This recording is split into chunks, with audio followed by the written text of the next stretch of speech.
오늘 제목이 뭐냐면 주보랑 달라서 제가 한번 읽어드리고 시작하도록 하겠습니다. 오늘 제목은요, 말년 병장이 떨어지는 낙엽도 조심해야 하는 이유라고 하는 제목으로 여러분들과 은혜를 나누도록 하겠습니다. 한 교회에서 성도들을 대상으로 설문조사를 실제로 했습니다.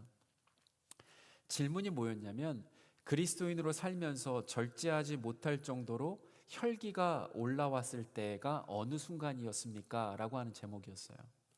성도들의 답변 중에서 1등은 놀랍게도 뭐였냐면, 은혜를 충만하게 받은 후에 혈기가 최대치로 올라왔다라고 하는 그 답을 하더라고요.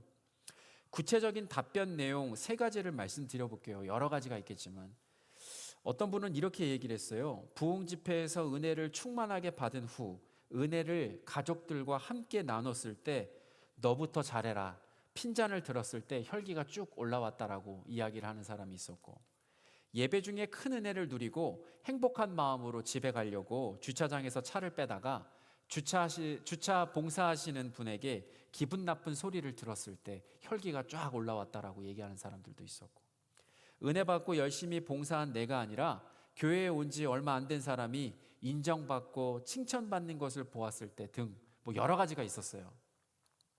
사탄은 얼마나 24시간 연중무휴로 열심히 일을 하고 있는지 모르겠습니다. 사탄은 얼마나 작은 불을 큰 불로 만들려고 열심히 불을 살리고 있는지 모르겠어요. 사탄은 얼마나 작은 말을 묵상하게 해서 자다가 갑자기 일어나게 만드는지 모르겠습니다. 오늘 본문은 믿음의 선한 싸움을 40년 동안 충성되게 싸우고 약속의 땅에 들어가지 못한 40년 경력의 목회자 모세와 아론의 이야기가 등장합니다. 마지막 그 한 과정을 넘지 못해서 한순간에 약속의 땅을 누리지 못한 절대절명의 비극을 보면서 말년 병장이 생각났습니다. 오늘 본문을 살펴보면서 떨어지는 낙엽도 조심해야 하는 말년 병장들은 약속의 땅을 향해 가는 동안 어떤 마음으로 믿음의 선한 싸움을 승리할 수 있는지를 한번 살펴보고요. 우리도 한순간에 모든 것을 날려버릴 수 있다라고 하는 영적인 경각심을 갖는 시간이 되었으면 좋겠습니다. 첫 번째로 살펴볼 것은요, 약속의 땅까지 한순간도 방심할 수 없습니다. 본문 1절에 보시면 첫째 딸이라고 하는 말로 본문이 시작이 돼요. 출애굽한 지 40번째 되는 마지막 해 첫째 달에 이스라엘은 가데스에 머물게 되었습니다. 민수기의 시작이 어떻게 시작이 됐냐면, 하나님의 군사로서 싸움에 나갈 만한 숫자를 계수하라 라고 하는 말씀으로 시작이 되었죠. 이스라엘은요, 광야의 40년 시간 동안 하나님의 선택받은 군사로서 훈련을 받은 후에 이제 드디어 약속의 땅 코앞에 다 이렇게 진을 치게 되었습니다. 이제 출애굽을 떠난 1세대들은요, 하나님께서 예비하신 약속의 땅에 대한 불신과 원망으로 인해서 40년의 시간 동안 서서히 죽어갔고, 이제 믿음의 2세대들은 새로운 땅에서 하나님의 선택받은 군사로서 살아갈 수 있는 축복과 은혜를 누리기 직전이었습니다. 그동안 믿음의 선한 싸움을 충실하게 감당하고 약속의 땅까지 신실하게 하나님의 말씀에 순종하며 살았던 모세, 그리고 금송아지 사건과 모세의 리더십에 대한 반란 사건은 있었지만, 또한 지금까지 최선을 다해 하나님 앞에서 충성했던 아론에게 충격적인 사건이 발생합니다. 그 누구도 예측하지 못한 시기에, 그 누구도 예측하지 못한 방법으로 본문 12절에 보시면 하나님은 모세와 아론에게 이렇게 말씀하십니다. 너희는 이 회중을 내가 그들에게 준 땅으로 인도하여 드리지 못하리라 라고 하는 말씀을 하나님께서 모세와 아론에게 하십니다. 왜 모세와 아론은 약속의 땅으로 들어가지 못했을까요? 여러분은 감정과 감성의 차이점을 혹시 생각해 보신 적이 있으신가요? 감정의 사전적인 뜻은 뭐냐면 즉각적이고 본능적인 느낌이나 기분을 말합니다. 외부에서 누가 나를 그냥 자극하면 내 마음의 생각에 따라 순간적으로 반사적으로 일어나는 기쁨이나 슬픔이나 분노나 두려움을 우리는 감정이라고 합니다. 본문 2절에서 이스라엘 회중이 물이 없을 때 너무 목이 말라서 그들의 생각에 따라 순간적으로 반사적으로 일어나는 슬픔과 분노를 모세와 아론에게 표현합니다. 우리는 이것을 감정이라고 합니다. 그 감정의 내용이 무엇이었냐? 3절에서 5절에 이렇게 걸쳐서 등장하는데요. 한번 읽어드릴게요. 백성이 모세와 다투어 말하여 이르되 우리 형제들이 여호와 앞에서 죽을 때에 우리도 죽었더라면 좋을 뻔하였도다. 너희가 어찌하여 여호와의 회중을 이 광야로 인도하여 우리와 우리 짐승이 다 여기서 죽게 하느냐? 너희가 어찌하여 우리를 애굽에서 나오게 하여 이 나쁜 곳으로 인도하였느냐? 이곳에는 파종할 곳도 없고 무화과도 없고 포도도 없고 석류도 없고 마실 물도 없도다. 여러분, 여기서 주목해서 우리가 한번 살펴봐야 할 부분이 있어요.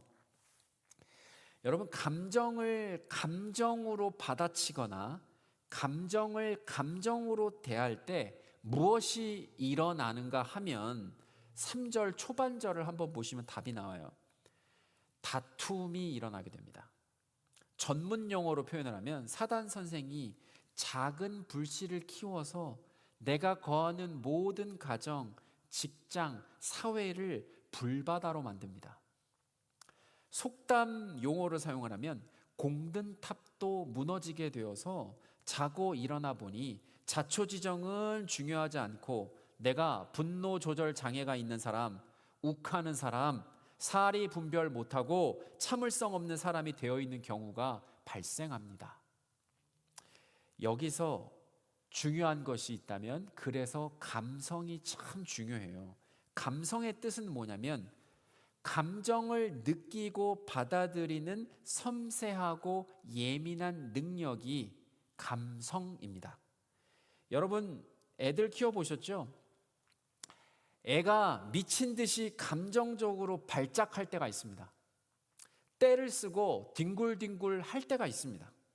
감성이 있는 부모는 그 아이의 감정을 섬세하고 예민하게 느끼고 받아줘서 그 감정을 달래주고 그 감정이 누그러지게 만들어줍니다. 절대로 감정을 감정으로 받지 않습니다. 물론 예외는 있겠죠. 중2병이 이기냐 갱년기가 이기냐 오늘 내가 한번 싸우자 요렇게 하시는 분들도 있으시겠죠. 그러나 진짜요, 여러분, 부모님들은 아이들의 그 상한 감정을 헤아리고 이해해 줍니다. 모세와 아론은요, 이스라엘의 감정을 여호와 하나님께서 주신 감성으로 40년 동안 이스라엘의 감정을 섬세하고 예민하게 느끼고 받아주고 달래주고 위로하고 사랑하는 목자의 마음이 있었습니다. 이스라엘이 그릇 행하여 양같이 그들이 원하는 대로 행하고 생각하고 감정을 쏟아낼 때마다 하나님의 진노를 막기 위해 중보하고 하나님과 그들 사이에서 중재를 하는 감성 목회를 했습니다. 그런데 사단 선생은 영광스럽게 은퇴를 코앞에 둔 모세와 아론을 가만 놔두지 않습니다. 믿음의 선한 싸움을 다 싸우고 의의 면류관을 바로 코앞에 두었던 목회자 모세와 아론을 끝내는 넘어지게 만들어서 약속의 땅까지 끝끝내 들어가지 못하게 합니다. 다 된 밥에 재 뿌리는 경험을 이미 해봤던 베드로 사도는 베드로전서 5장 8절에서 이렇게 권면합니다.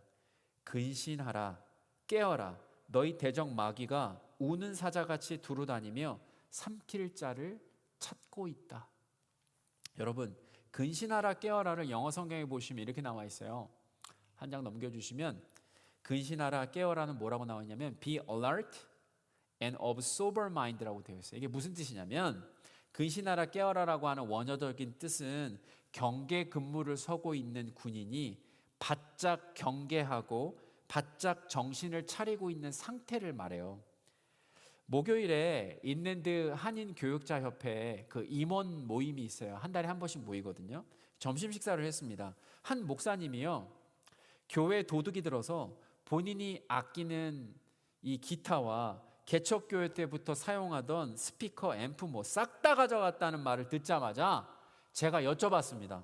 목사님, 그 교회에는 혹시 알람이 없었나요? 그 목사님이 이렇게 얘기하세요. 그때 하필이면 알람을 풀어뒀어요. 그래서 제가 목사님, 그 교회에는 혹시 CCTV가 없나요? 그 목사님이 이렇게 얘기하세요.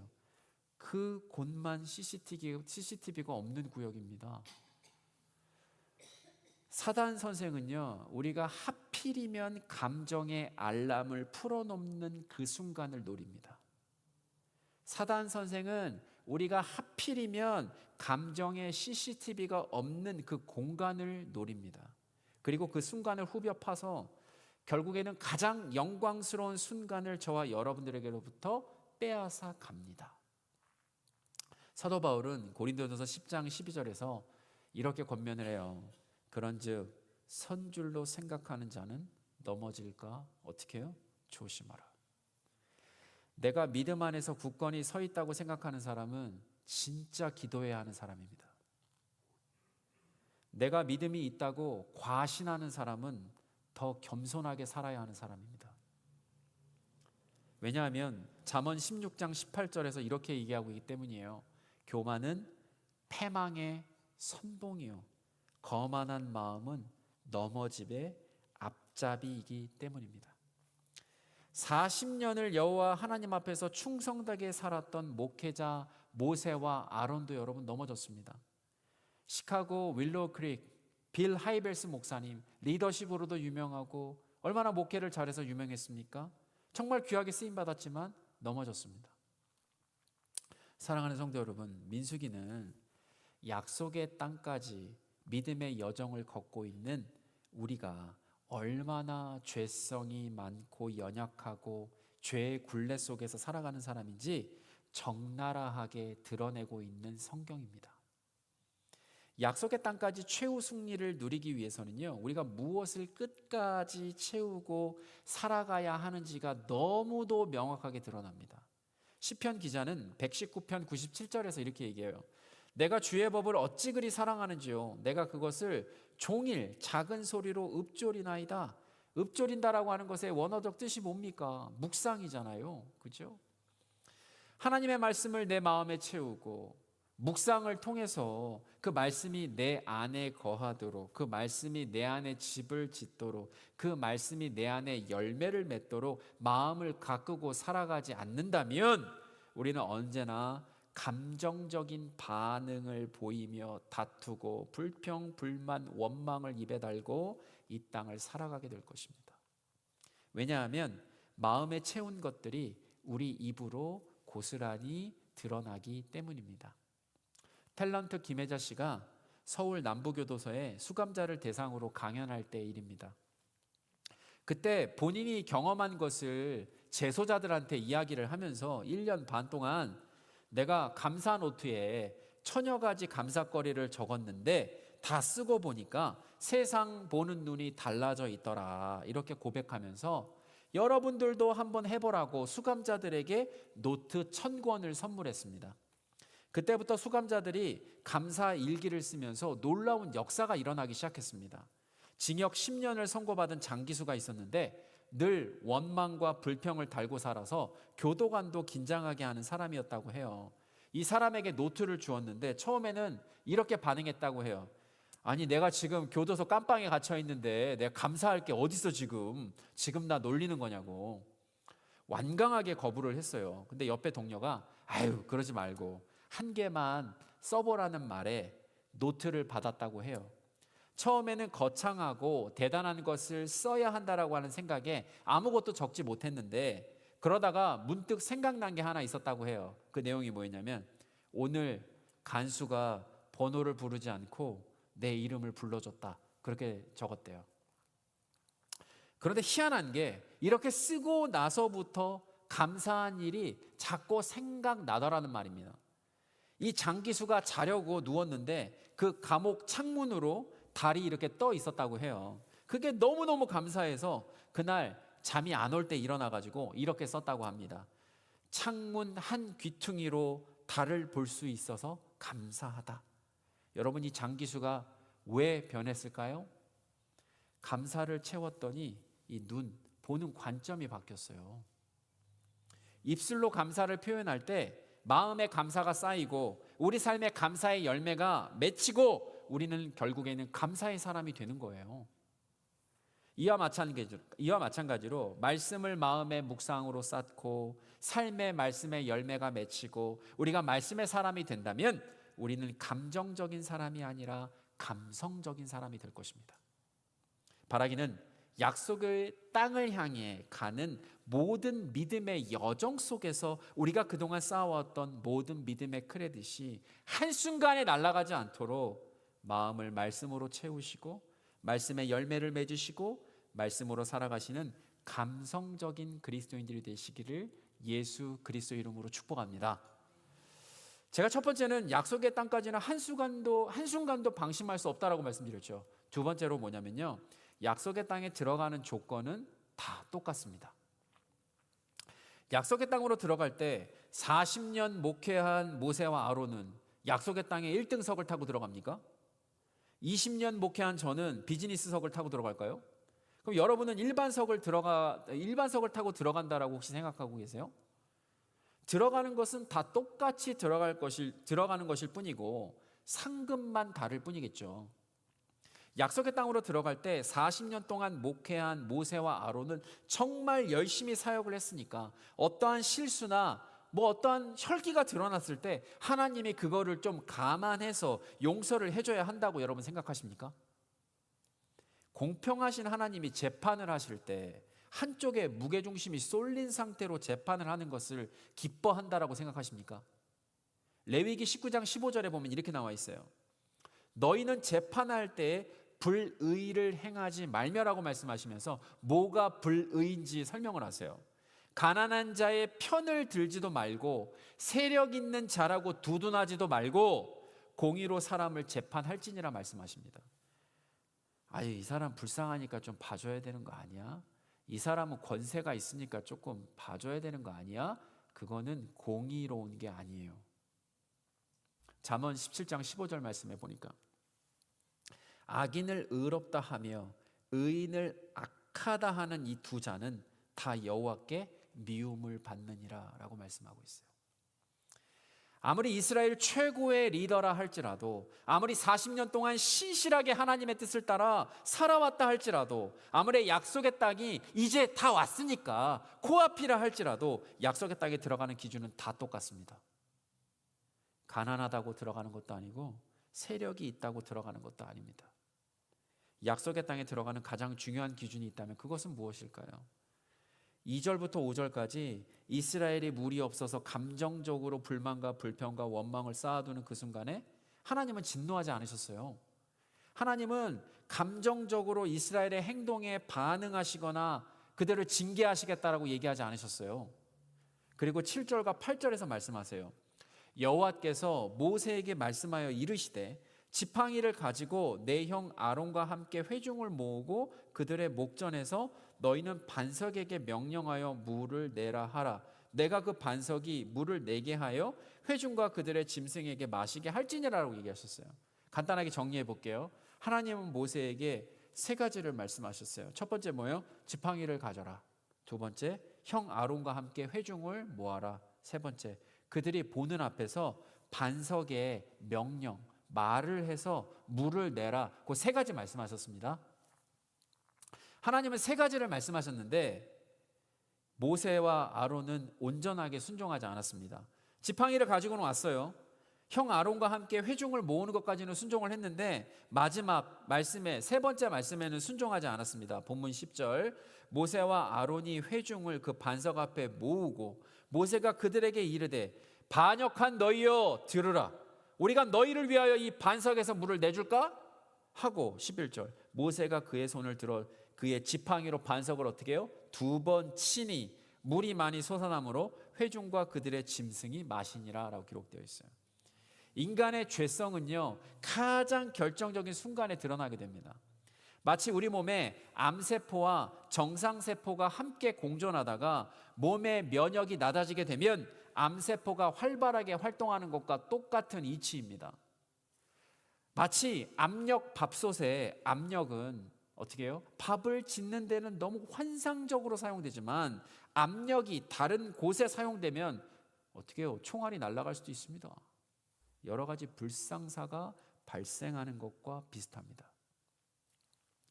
리더의 내면이 다듬어지지 않으면 언제든지 마음속에 있는 감정은 순식간에 화산이 폭발할 때 용암처럼 온갖 분노와 화로 표출되게 됩니다. 모세가요 이스라엘에게 야 반역자들아 버럭 화를 내고 마치 하나님이라도 된 것처럼 분노하면서 우리가 너희를 위하여 이 반석에서 물을 내줄까 노발대발하고 마지막으로 지팡이를 2번이나 바위를 치면서 혈기를 드러내는 모습을 보게 됩니다. 모세의 분노가 이렇게 3단 변신을 하면서까지 여기까지 오는 동안 여러분 도대체 무슨 일이 있었던 거예요? 이 사람 40년 동안 얼마나 망가졌길래 지금 이러는 거예요? 원래 이런 사람 아니잖아요. 세상에서 가장 온유한 사람이다. 자기가 고백하잖아요. 뭐가 망가진 걸까? 볼까요? 모세는 주의 종이었습니다. 그런데 이스라엘은 모세를 자신들의 종처럼 대했습니다. 주의 종인데 똑같이 목이 마르면 모든 상한 감정을 모세에게 쏟아냈습니다. 아마도 모세와 아론이 정신병이 걸리지 않은 게 다행일 정도로 국민 욕바지, 국민 감정바지는 여간에서는 감당할 수가 없는 것입니다. 약 250만에서 300만 명이 지금 약속의 땅을 향해서 가고 있는데 그 사람들이 한마디만 해도요 이거는 뭐 아찔하지 않습니까? 얼마나 많은 소리를 들어야 돼요. 모세는 목자였습니다. 이스라엘은요 자신들의 요구사항들만 이야기할 뿐 감사할 줄도 몰랐고 모세가 하나님께 어렵게 기도해서 그들의 필요를 채워주면요 수고에 대한 고마움을 표시하지도 않았습니다. 이스라엘은 그저 모든 것이 당연한 권리이고 당연한 것으로 생각했어요. 40년 동안 이런 상황이라면 모세의 심리적 정서적 상태는 아마도 영적 침체, 영적 탈진 아마 직전이었거나 그런 상태를 경험하고 있었을 것입니다. 게다가 최근에는요 1절에 보시면 누나 미리암마저 죽었습니다. 40년 동안 자신뿐만이 아니라 자신의 온 집안이 이스라엘을 위해서 희생하고 봉사했는데 상황은 하나 달라진 것이 없습니다.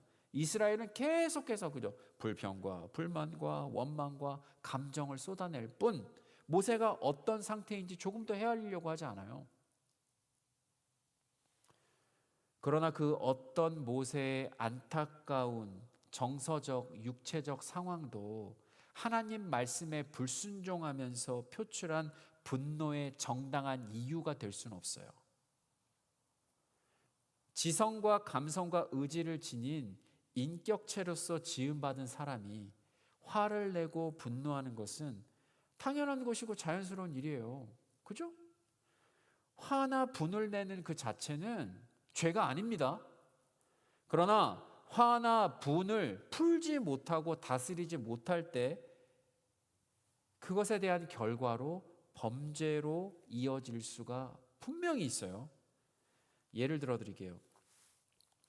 땅의 소산으로 드린 제물을 하나님께서 받지 않으실 때 가인은 화나 분이 날 수도 있었습니다. 그러나 화나 분을 풀지 못하고 다스리지 못해서 동생 아벨을 죽이는 인류 첫 번째 살인자가 되는 범죄를 저지르게 되었습니다. 그래서 에베소서 4장 26절에서 뭐라고 얘기하냐면 분을 내어도 죄를 짓지 말며 해가 지도록 분을 품지 말고 라고 말씀을 하는 이유가 여기에 있어요. 아무리 이 세상에서 가장 온유한 사람이 모세라 할지라도 그 어떠한 화나 분은 어떻게 해요? 죄의 삭슨, 사망으로 가는 길이 될 수가 있어요. 모세가 죄를 지은 것은 여러분 명백합니다. 3단 콤보의 죄를 만들었어요. 띄워드릴게요 하나씩. 모세는 백성들이 물을 달라는 정당한 요구에 화를 낸 죄를 지었습니다.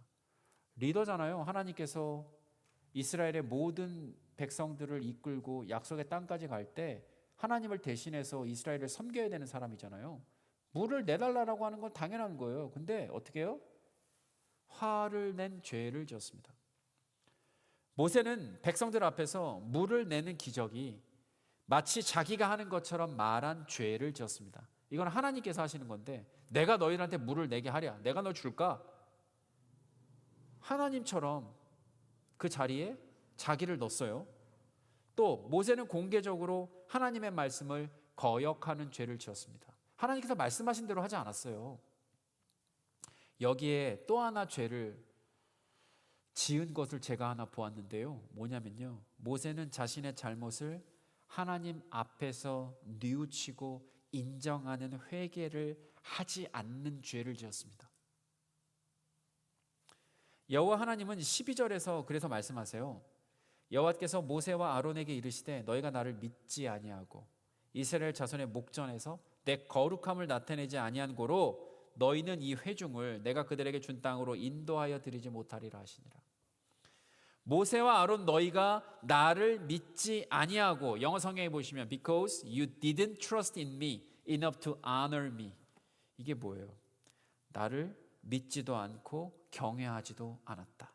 모세의 이 모든 죄, 모세와 아론의 이 모든 죄는 결국 온갖 쌓였던 감정, 미리암의 죽음, 영적 침체와 탈진도 아닌 결국 하나님에 대한 믿음의 문제였어요. 모세의 믿음 없음은 결국에는 하나님을 존중하지 않는 교만한 불순종의 모습으로 드러나는 것이 문제였습니다. 누구를 탓할 것이 없어요. 모세는 광야의 길을 내시고 사막의 강을 내시는 여호와 하나님을 끝까지 신뢰하지 못했습니다. 이건 하나님이 모세와 아론에게 하신 말씀입니다. 네가 나를 끝까지 트러스트하지 않았어. 믿음이 없이는 하나님을 기쁘시게 할 수가 없는데 약속의 땅을 준비해 주신 여호와 하나님을 끝까지 신뢰하지 못했던 출애굽 1세대처럼 동일하게 그래서 약속의 땅으로 들어가지 못했습니다. 사랑하는 성도 여러분, 여호와 하나님의 은혜로 출애굽을 해서 전쟁할 수 있는 출애굽 1세대에 계수된 장정의 수가 60만 3,550명이었습니다. 그런데 이들 중에서 단 2명, 눈의 아들 여호수아, 여분네의 아들 갈렙만 약속의 땅에 들어갈 수가 있었습니다.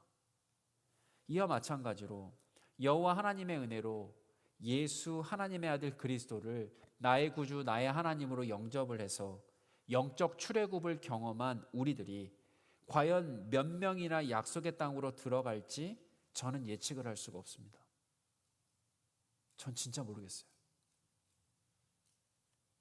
그렇잖아요. 이 말씀만 놓고 보면 40년 목회를 아무리 잘해도 20년 직분을 아무리 잘 감당해도 어릴 때부터 주일학교 때부터 지금까지 믿음의 선한 싸움을 너무 잘 싸워도 결국 믿음이 없으면 약속의 땅으로 들어갈 수가 없습니다. 약속의 땅까지 들어가는 조건은 모두 동일합니다. 믿음이 없으면 하나님을 기쁘시게 하지 못하고요, 믿음으로 말미암아 구원을 받고 내 입으로 예수를 주라 시인하며 또 하나님께서 그를 죽은 자 가운데서 살리신 것을 내 마음에 믿으면 구원을 받습니다. 말년 병장이 떨어지는 낙엽도 조심해야 되는 이유는 명확합니다. 40년 동안 목회를 죽을 고생 다 하고 나서 약속의 땅 코앞에서 그 땅에 들어가는 일이 갑자기 사라져버리면 여러분 어찌 하겠습니까? 하나님 앞에서 끝까지 믿음의 선한 싸움 다 마치시고요, 꼭 의의 면류관을 약속의 땅에서 누리시는 모든 성도님들 되시기를 예수 그리스도 이름으로 축복합니다. 말씀을 정리하겠습니다. 약속의 땅까지 한순간도 방심할 수 없습니다. 사단은 우리가 지금까지 쌓은 믿음의 크레딧을 한순간에 날려버리고 우는 사자처럼 삼킬 자를 지금도 찾고 있습니다. 믿음의 선한 싸움을 싸우고 약속의 땅에서 면류관을 누리기 위해서는 우리의 마음과 생각과 영혼을 말씀으로 지키며 이 땅을 살아가지 않으면요 방법이 없어요. 기도와 금식 외에는요 이런 유가 나갈 수가 없어요. 이겨낼 수가 없어요. 세상에 우겨쌈을 당하고 우리가 살아가고 있잖아요. 두 번째로 약속의 땅에 들어가는 조건은 다 똑같습니다. 아무리 40년 목회를 성공적으로 수행한다 하더라도 산성이신 하나님을 변함없는 믿음으로 붙잡지 않으면 영적 출애굽만 달랑 경험하고 약속의 땅으로 들어가지 못하는 출애굽 1세대 신세로 전락할 수가 있습니다. 바라기는 여호수아와 갈렙처럼 여호와 하나님을 끝까지 믿음으로 신뢰하셔서 영적 출애굽과 약속의 땅을 누리시는 모든 성도님들 되시기를 예수 그리스도 이름으로 축복합니다.